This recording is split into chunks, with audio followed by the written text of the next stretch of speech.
The Kings collapsed in the third period in Buffalo and suffered what I think was their worst loss of the season. We'll break it down and continue to ask the question, what should the Kings do to change what we've seen lately? That's next on this edition of Locked on LA Kings.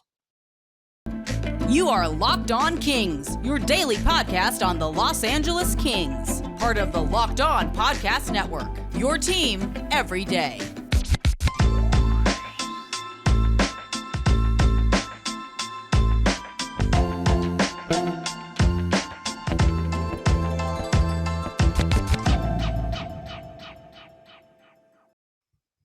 Hey, Kings fans, welcome to Locked on LA Kings, your team every day. Thanks for making Locked on LA Kings your first listen every day. We are free and available wherever you get your podcasts and on YouTube. Please like and subscribe if you're enjoying this content. We are at 1,000 subscribers and counting. I am Eddie Garcia, your host of Locked on LA Kings. I've worked in sports media for almost 30 years, 20 plus years at the Fox Sports Radio Network. I'm also co-host of the Puck Podcast, a weekly NHL review show that's been putting out content for the past 16 years, and a passionate LA Kings fan for 30 plus years. The LA Kings played their second to last game of their 6-game road trip last night in Buffalo, and I think they played their worst game of the season, or maybe better put, it was their worst loss of the season. Let's start with the lineup that the Kings put out there for their game in Buffalo.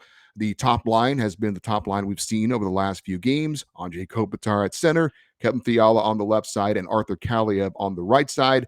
The second line was a little bit different because of the situation with Victor Arvidsson leaving the team to be with his wife for the birth of their second child. So Philip Deneau was still the center. Trevor Moore was still on the wing, although he moved to the right side, and Jared Anderson-Dolan was moved up to the second line on the left side. We had Adrian Kempe centering the third line, Gabe Velarde on the right side, Alex Iafallo on the left side, a line that we've seen for a few games now, and Blake Lizotte typically centering the fourth line. The youngster Samuel Fagimo was on his right side, and Carl Grundstrom played wing on the left side. Your defensive pairings were Drew Doughty and Mikey Anderson, Matt Roy and Sean Dursey, and Sean Walker with Tobias Bjornfoot in for Alex Edler. Your goaltender was Phoenix Copley, making his third start as a member of the LA Kings. He came in with a 2-0 record since being promoted from the AHL to join the Kings.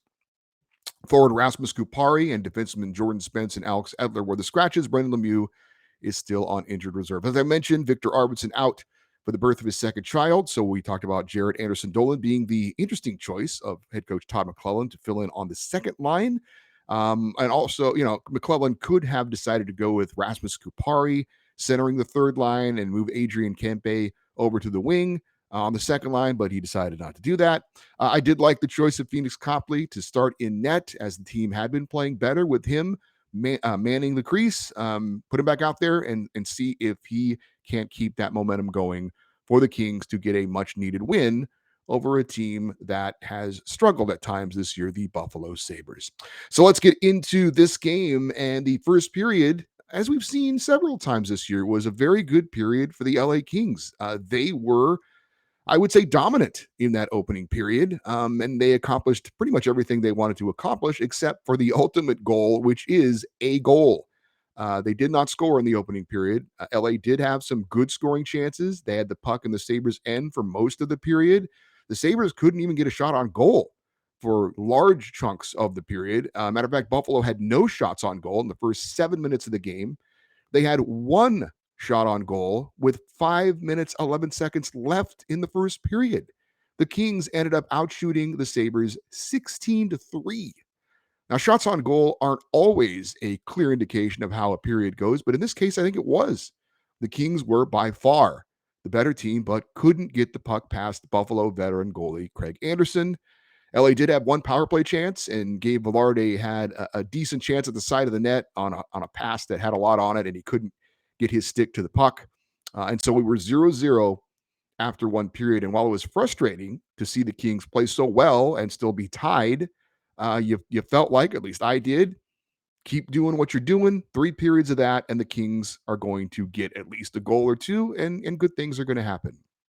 Well, the second period came along, and it was more of the same. The Kings put 14 shots on goal, but again, could not score.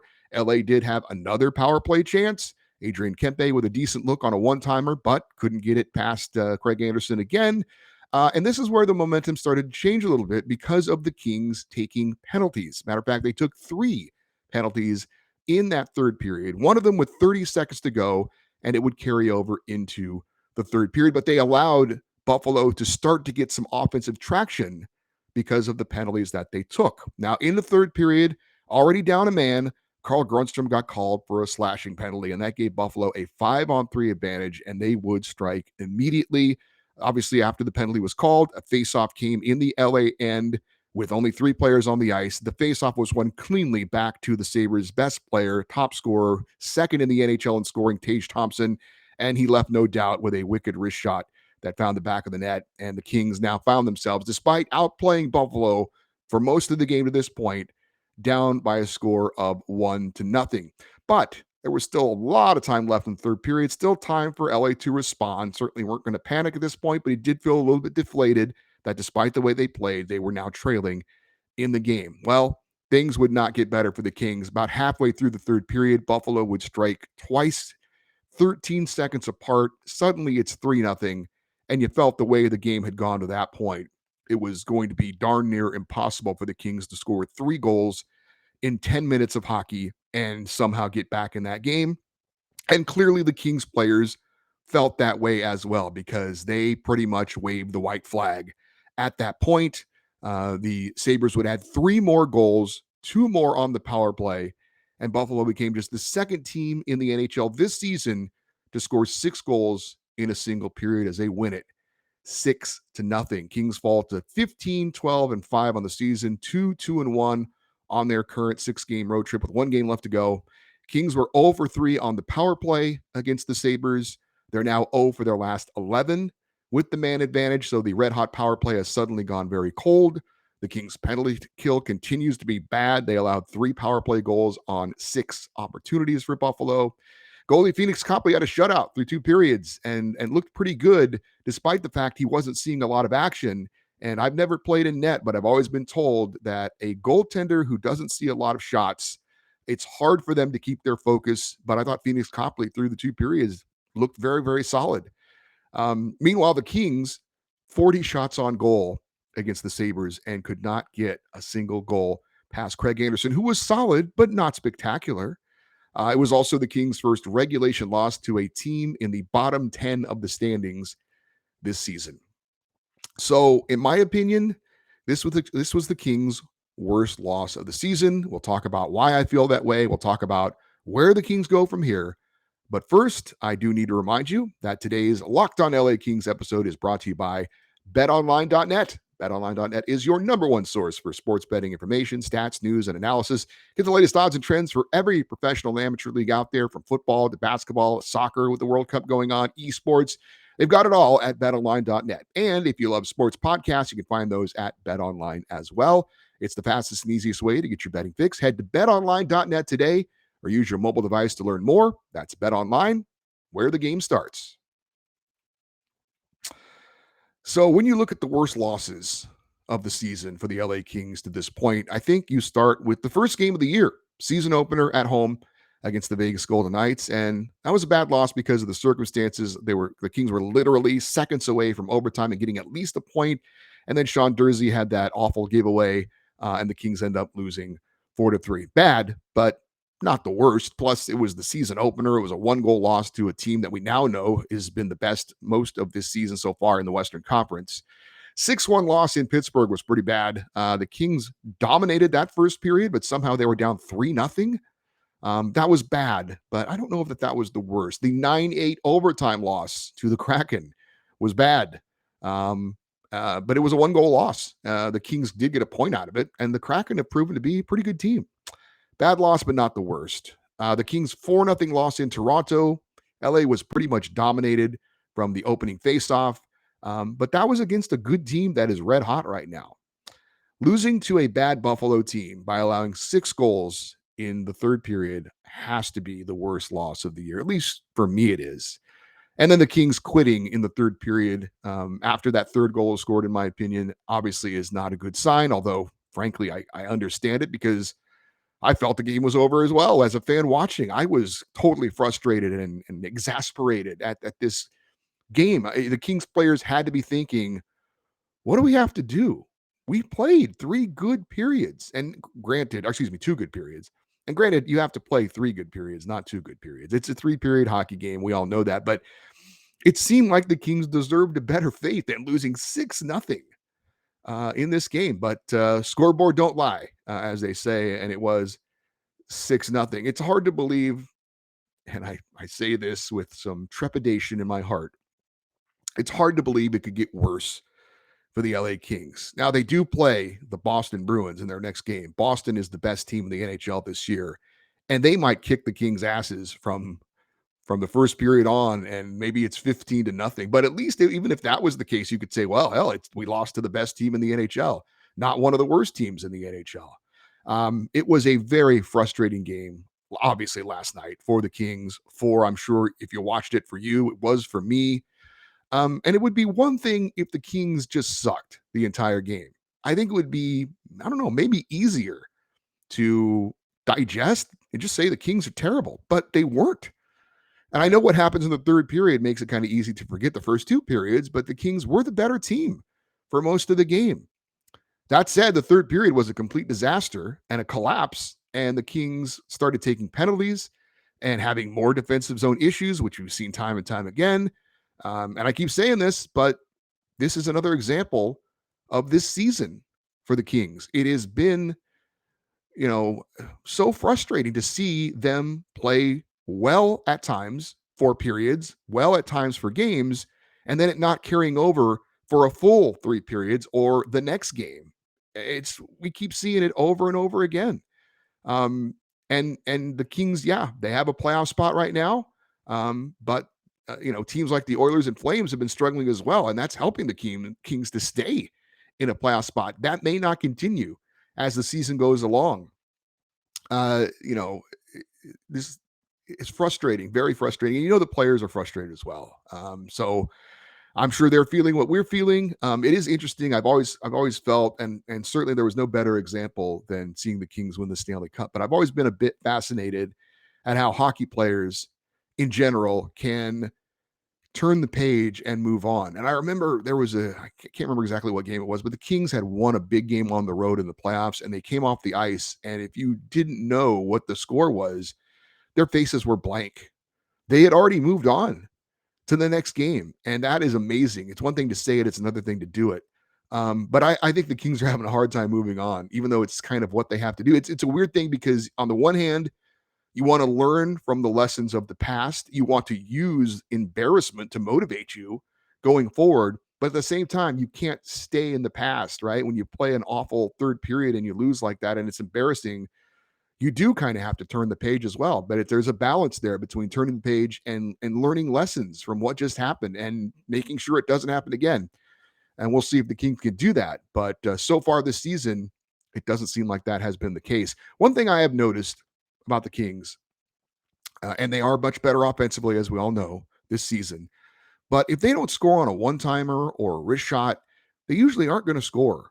The Kings don't score many dirty, hard-working goals. They don't take the puck hard to the net and crash the net, look for rebounds. They don't pay the price in front of the net to get deflections or to screen the goalie.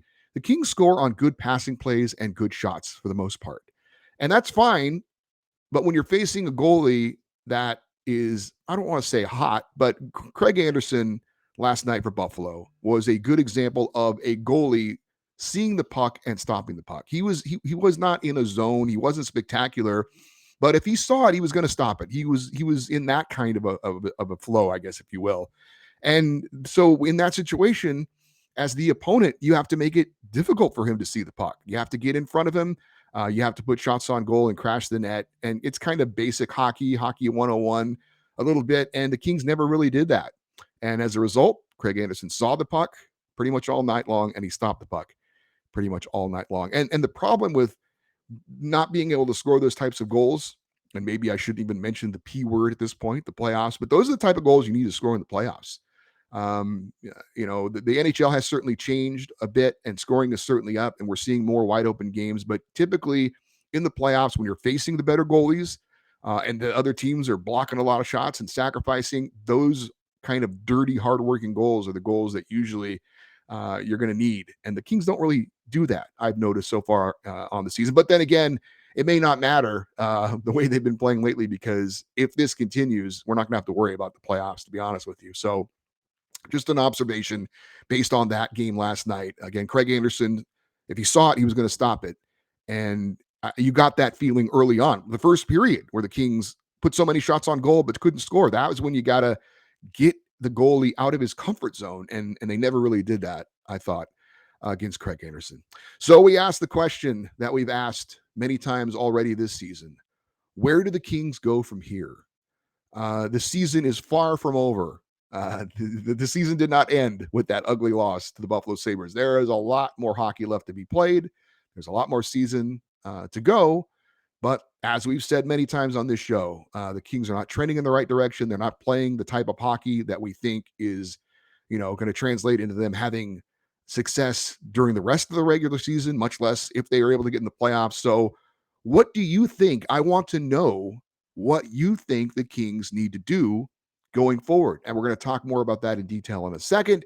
But I do want to invite you to check out Locked On Sports Today. It is a podcast that talks about the biggest stories of the day in sports. They have instant reactions, big game recaps, and the take of the day.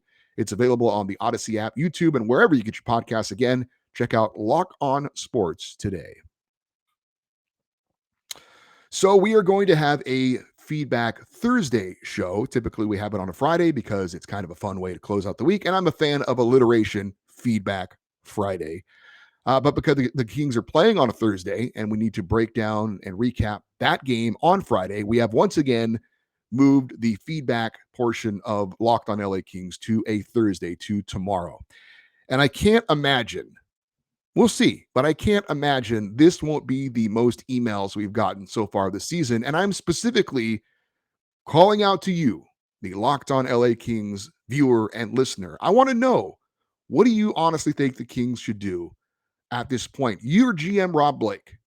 You've got exactly 50 games left in the regular season. You are holding on to third place in the Pacific Division. You're 1 point up on the Edmonton Oilers, who have 2 games in hand. What are you going to do at this point? Maybe it's nothing. Maybe you're not going to do anything at this time. But I would love for you guys to give some serious consideration to this and let me know. Because I understand that I'm the person here who's giving the opinions, and I'm definitely going to give my opinion on tomorrow's show about what I think the Kings should do. But I'd like to hear different opinions, because I'm not always right. If you think the coach should be fired, okay, who do you bring in? And at what point do you make the change? Is it now? Is it in a week from now if they're still playing the same way? Is it 2 weeks? At what point do you think I've seen enough? Maybe it's now, maybe it's not now. If you think there should be a major trade by the LA Kings, okay, who do you want them to bring in? And who are you willing to give up? Because the Kings are not going to be dealing from a position of strength. Every other team in the NHL knows if the Kings come calling right now that I don't want to say they're desperate, but I think you might be willing to get a little more out of them than you would if things were a little bit more equal. This is not Rob Blake saying, hey, you know what? Team's playing well right now, but we're looking to add. We're looking to get a little bit better to kind of get us over the hump. That's not the case. Rob Blake he's not going to say this, but if he was honest, he'd call up and say, man, we are struggling right now. We need something to inject some life into us. We need some help. Are you willing to help us? And I'm sure the other GMs will be like, yeah, I'm willing to help you if you give me exactly what I want. So you got to keep that in mind too. If someone calls up and says, I want Quentin Byfield and Brant Clark, you going to do it for this season to try and salvage this season? If you think that's necessary. Okay. So again, give me some details. Give me a little bit more than just they need to make a major trade or they need to fire the coach. Do you think the team should still be patient at this point? And if so, how patient? And at what point does that patience run out if you're still seeing the same things?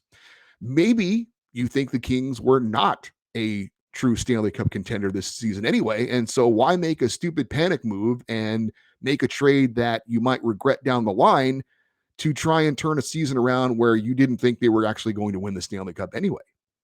That's certainly a possibility. Maybe you think something entirely different than anything I've mentioned. I would love to hear it. Let me know. Tell me. This is your opportunity. I want to hear from you. The email address is lockedoneddie@gmail.com. EDDIE, lockedoneddie at gmail.com. If you want to leave a comment, if you're watching the YouTube episode, you want to leave a comment down below, and that is where you're going to give me your feedback. Absolutely do that. I will definitely check the comments for this episode and see what you have to say there. If you'd rather do that than send an email, again, I'm going to give you my perspective on tomorrow's show of what I think, but I would love to hear what you think as well. This is your chance to maybe vent. This is your chance to give me your brilliant idea. You've watched all the games, you've seen how the team has played, and you've got it figured out. This is what the Kings should do. This is what's going to turn them around. This is what's going to get them on track. I can't wait to hear it, frankly. I really can't. So again, the email address, lockedoneddie@gmail.com. We are going to have that feedback show coming up tomorrow, and I am looking forward to hear what you, the LA King fan, have to say about how the season has gone so far. If you think changes are needed, what changes need to be made? What are you willing specifically to do to make those changes? When do you think the Kings need to do it? Is it now? Is it later? Are you willing to give it more time? All the floor is yours on the feedback show tomorrow on Locked On LA Kings. Also coming up on Thursday's show, we'll give you a brief preview of the big game in Boston, and we'll see how the Kings handle this, because this could be an opportunity, and I'm going glass is half full at this point, but they're taking on the top team in the NHL. We've mentioned maybe there's a tipping point in the season for the Kings. Maybe it's a positive one, maybe it's a negative one. I think there was a negative one last night, perhaps. If the Kings were able to go in there and beat the Bruins, could that be something that sparks them, that turns them around, that gets them to say, my God, we can beat any team in the league. We just beat the best team in the league. We'll see. We'll talk about it. We'll tell you what to look for in that Bruins game. But the majority of tomorrow's show, again, is going to be the feedback portion of the show. And hopefully we hear a lot of different ideas and good ideas from you guys. If you also want to follow us on Twitter, we are at Locked On LA Kings. Also on Instagram, at Locked On LA Kings as well. Hey, thanks for making Locked On LA Kings your first listen today. For your second listen, check out Locked On Sports today. From the games that matter the most to the biggest stories in sports, go beyond the headlines and beyond the scoreboard with local experts that only Locked On can provide. That is Locked On Sports today, available on the Odyssey app, YouTube, and wherever you get your podcasts. I am Eddie Garcia. Thank you for listening and watching Locked On LA Kings. We'll have that big feedback show coming up tomorrow. And as always, we close out the show by saying, go Kings, go.